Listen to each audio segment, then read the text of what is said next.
Friends, today special வந்து என்னோடய 2 பாப்பாக்களுக்கும் ரொம்ப பிடிச்ச ஃப்ரெஞ்ச் ஃப்ரைஸ் செய்ய போகிறேன். உருளைக்கிழங்கு இப்போ கட் பண்ணி எடுத்து வச்சுருக்கேன். இது எப்படி செய்யலான்னு பார்த்துடலாம் வாங்க. இப்போ தண்ணி நல்லா கொதிச்சிருச்சு. உருளைக்கிழங்கு எடுத்து போட்டுக்கணும்.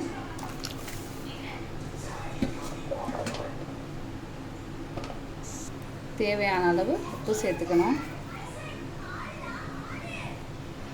இது ஒரு 50% வெந்தால் போதும். ரொம்ப வெந்துட்டாலும் நல்லா இருக்காது. ஒரு 50% மட்டும் குக் பண்ணிக்கணும். இப்போ நல்லா கொதிக்க ஆரம்பிச்சிருச்சு. இந்த ஸ்டேஜில் வந்து உருளைக்கிழங்கு எடுத்துடலாம். ரொம்பவும் அதிகமாக வேகவும் கூடாது. இதுதான் கரெக்டான பக்குவம். இப்போ எல்லா உருளைக்கிழங்கையும் எடுத்தாச்சு. இந்த ஸ்டேஜில் கொஞ்சம் ஐஸ் வாட்டர் சேர்த்துக்கணும். எதனாலனா அந்த உருளைக்கிழங்கு வந்து ஓவராக குக் ஆகிட்டால் உங்களுக்கு வந்து கிறிஸ்பியாக இருக்காது. அதனால தான் ஐஸ் வாட்டர் சேர்த்துட்டேன். இப்போ இந்த உருளைக்கிழங்கை எடுத்துகிட்டு ஒரு சுத்தமான கிளாத்தில் போடணும். நல்லா ட்ரை ஆகணும். கிளாத்தில் போடும்போது உங்களுக்கு தண்ணி எல்லாமே இழுத்துரும். இந்த மாதிரி எல்லா உருளைக்கிழங்கையும் ஸ்ப்ரெட் பண்ணி விட்டுக்குங்க.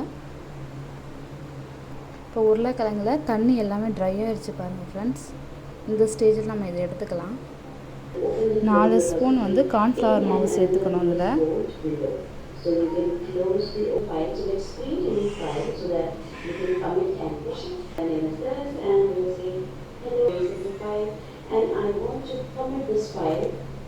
தேவையான அளவு உப்பு சேர்த்துக்கணும்.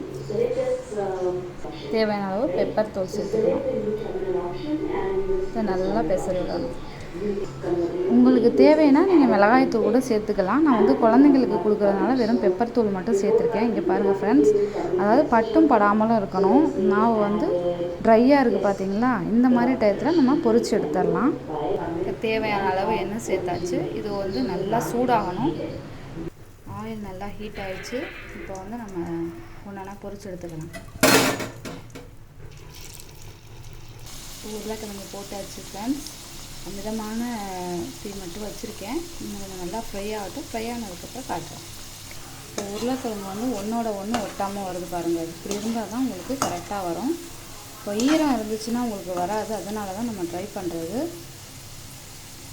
இப்போ பாருங்கள் ஃப்ரெண்ட்ஸ், நல்லா ஃப்ரை ஆகிடுச்சு. சூப்பரான வீட்டிலே செஞ்ச ஃப்ரெஞ்ச் ஃப்ரைஸ் ரெடி ஆகிடுச்சு. இப்போ பாப்பா எல்லாம் கொடுக்க போகிறேன். வாங்க நீங்களும் சாப்பிட்லாம்.